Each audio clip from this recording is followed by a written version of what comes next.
Not going to happen overnight, but we do think that there's some hope we can get back on track and get into the playoffs. The New York Knicks, they have been abysmal. They are an atrocity of the highest order. The Knicks are ready to officially rule out Carmelo Anthony for the rest of the season. You hear more and more about tanking now than ever. Now everybody's talking about the Knicks. They need to just lose. Losing was, part of the equation to deal with the draft, to deal with the free agent market. It gives us some hope in the future. Loyal Knicks fans are listening and watching, and it's disgraceful.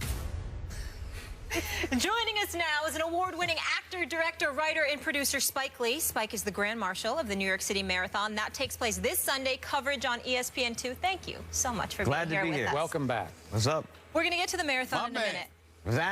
But first, we need to talk some hopes. Yeah. And I so appreciate how loyal you are to your Knicks. ESPN is giving them a 1% chance of making the playoffs. Let's just get right into it. 1%? Yeah. Are they playoff bound? Are they going to defy these odds? We got to win more than 17 games, though, right, Stephen A? Yeah, you think? I'm trying to figure out where the hell the 1% came from. I'm trying to figure out where the hell the 1% come from. Who was the 1%? I want to know who they are. I want to know. Well, don't get me started. Carmelo's healthy. The season hasn't even started yet. Tranquilo. Look, I'm trying. I'm trying to be positive. It's funny. I read the New York Times this morning driving here, and it said that New York Knicks are undefeated. Yep, they haven't played a game yet. But I'll be at the Garden. My seats courtside tomorrow night. I know they open in Milwaukee. Milwaukee is a great young team. Jason Kidd, I think, is underrated. He is. As a coach. And I'm hoping, praying for the best. Orange and blue. So that's a no. They're not playoff. What was the question? So that's a no. You dodged it nicely, though. I just want to see a competitive team. I really, last year, it was the worst season in the history of the franchise. And they're one of the core, cornerstone of the NBA. Yeah. Skip Bayless, Spike, you and I, we could talk about this on national TV. I actually called Spike Lee last year and got on him, Skip, and jumped on him because I thought he was too damn supportive, and I blamed him. I held him partially responsible because I said if you stop holding out hope, maybe change would come. Yep. Why don't you stop sitting up there and trying to feed these folks a ray of hope? We actually got in an argument because of that. Here's my thing. I'm going to sit there and give the Knicks an actual break. I look at this as hard as I've been on Phil Jackson. It's primarily because he tanked the season and didn't warn us ahead of time, really, to be honest with you. But when I think about it, Skip, I'm going to be nice to Phil Jackson. I'm going to think about Carmelo Anthony. I've always liked Aaron Aflalo. This kid, Porzingis, people tell me he has potential, okay? Jerry and Grant out of Notre Dame is not bad.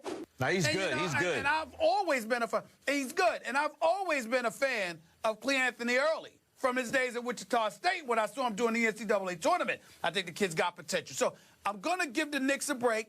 And you know something? If they can manage 30 wins and be competitive for at least 65 games, just competitive where we don't know the outcome by the second quarter, I'll be thankful.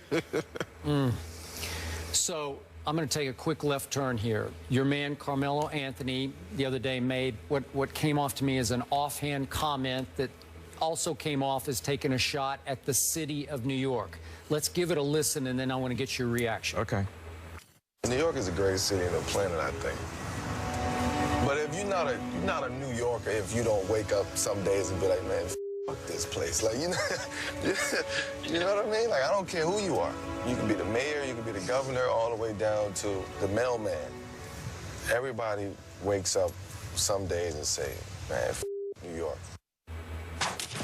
Look, So, Carmelo, do I you know. ever think that? First of all, I claim Carmelo. He was born in Red Hook, Brooklyn. He was. And they have no problem with what he says. New York City is the greatest city on this God's planet. But it's hard. It's not for everybody. And New York can beat you down. If you're not strong, you're going to be beat down. And so, well, Carmelo, I echo what he said, but you still love it, though. You still love it. But it's not easy. Have you ever gotten to that point where you say, heck with New York, so to speak? No. But I get mad when I can't get a cab today. I hear you. You know, so they're just things Skip. that you have to deal with in New York, but you do. Despite that, it's the greatest city on the planet, and you just gotta be built for it. And that's especially for athletes. All athletes can't play in New York. Well, They rather play in a market where you have one newspaper, and you know, if you mess up here in New York, it's horrible. But if you win, it's the greatest place ever. Make it in New York, make it anywhere, right? Well, let me say this as a native New Yorker. Hollis Queens in the house. Hollis. Very, very clear. Hollis, stand up. Let me be very clear. That's right, Hollis, stand up. Let me be very, very clear. Carmelo Anthony was 1,000% right. He is absolutely right. When if he's ever proven that he's a New Yorker, it's with what he said. Because that's exactly how we feel. It's the great, and I wouldn't just say for athletes, Mike, I would say for anybody in the public eye. Yes. You better be on your game. You better have tough alligator skin. You better be able to You gotta be on point. You better be able to give it. You better be able to give it as much as you can take it, because sometimes you do wake up and say, man, hell with this. I'm tired of the traffic jams. I'm tired of the constructions. I'm damn sure tired of the polls. I'm tired of having difficulty in catching a cab. All of that stuff. You go like this, man, I don't need this.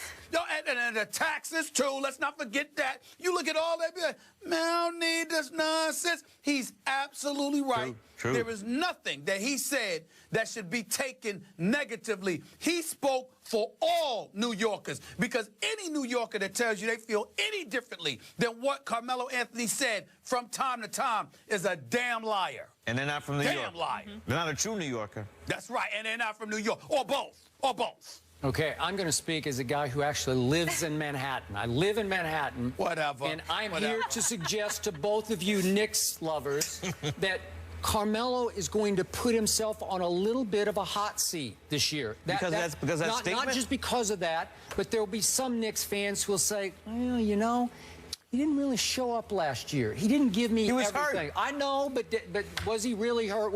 Should he have toughed it out and played more games? I know. Tough it out for what? They won 17 games. How much? What are we going to win? That's right. We're going to win 3 more games and play the whole season? Max money is what he is making. So you're okay with that? He should have sat out earlier. What about your quarterback? Oh, now we're changing the subject. Romo. He's hurt. He broke his collarbone. Are you sure he's hurt? So Anthony had a knee problem. What are you talking about? Right. You're hurt. You're hurt. Okay. Spike, get on him, Spike. Get him. Okay. Whoa. You watched the game? Huh? The Giants-Cowboy game. Did I watch it? I wish I hadn't watched it. Yeah, that's the point. Big Blue in the house. Big Blue in the house. All right, speaking of New York loyalty now, I heard a little exchange before the show, before this segment started. You guys are both supposed to be Yankee fans. I'm not sure about this guy, but he says he's a Yankee fan. Oh, but now he's supporting the Mets. Is that okay with you? Yes. There's no law written that says you cannot support one team. Let's talk specifically New York. You can be a Yankee fan and be happy that the Mets are in the World Series. Are you happy? Yes. I want the Mets to win. Why? Who's in Kansas City? The Royals.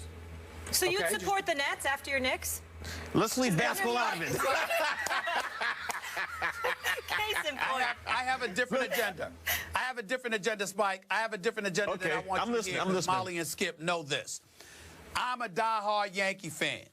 No question. You know that. But when it comes to the Mets, especially with the Yankees not playing up to snuff, even though I was proud that they got to the postseason. And no one thought they were going to make the playoffs, the more successful, that's right. I think the more successful the Mets are, the more that it heightens the level of urgency that the Yankees have in order to get back to where they once were. Because they ain't going to sit still and have New York handed to the New York Mets. I love that. I love that. And even though I root for the Mets now because I want them to win, I root for them against anybody but the Yankees. The fact is that it's going to help the Yankees if they're walking around as champions this offseason, because the Yankees, with George Steinbrenner's soul touching this franchise, he is not going to have that, and they will elevate their level of urgency. What do you think about that? Well, I'll tell you what I think about that. I think it is a lame rationale on your part. Why is that lame? We know what you think. We know what you think. I'm asking Spike. The true Yankee fans I know, those who live in my building in Manhattan, they can't even speak the name Mets. They can't even. That's not true. The name Mets can't even come out of their mouth. There are people like that. Yeah, but also, there are. Stephen A. and I are not the only Yankee fans, devoted Yankee fans, who are happy that the Mets are in the World Series and want the Mets to win the World Series. I get it. But I'm a Giants fan, and if they stink it up, I'm not rooting for the Jets. That's the last team. Thank you. But let's talk about, you had another thing to your resume, role as Grand Marshal of the New York City Marathon. First New Yorker. On ESPN 2. Yeah, tell us about that. Well, I got a call from my man, Chris Weiler, who used to be with the Knicks back in the glory days. He called me up out of the thin blue air. I hadn't talked to him in years. He said, we want you to be the Grand Marshal for the New York City Marathon. I said, what? You have Grand Marshal? I said, no, we've only had, you will be the third and the first New Yorker. So I said, great. The marathon is one of the great sport, New York City Marathon is one of the great sport events in the world. And the route goes through my neighborhood in Fort Greene, Brooklyn, so I saw it from a little kid growing up. And I was just honored that I got the chance. And so going to all 5 boroughs, 50,000 runners. That's awesome. And it's going to be a beautiful day. I'm going to take pictures. My wife, Tanya, is going to be in the car. We're going to be in a convertible, Pontiac convertible, that will lead 50,000 runners through the 5 boroughs, end up in Central Park. So it's going to be a great day. One of the coolest things you've ever done, right? It will be. Be up there. It will be.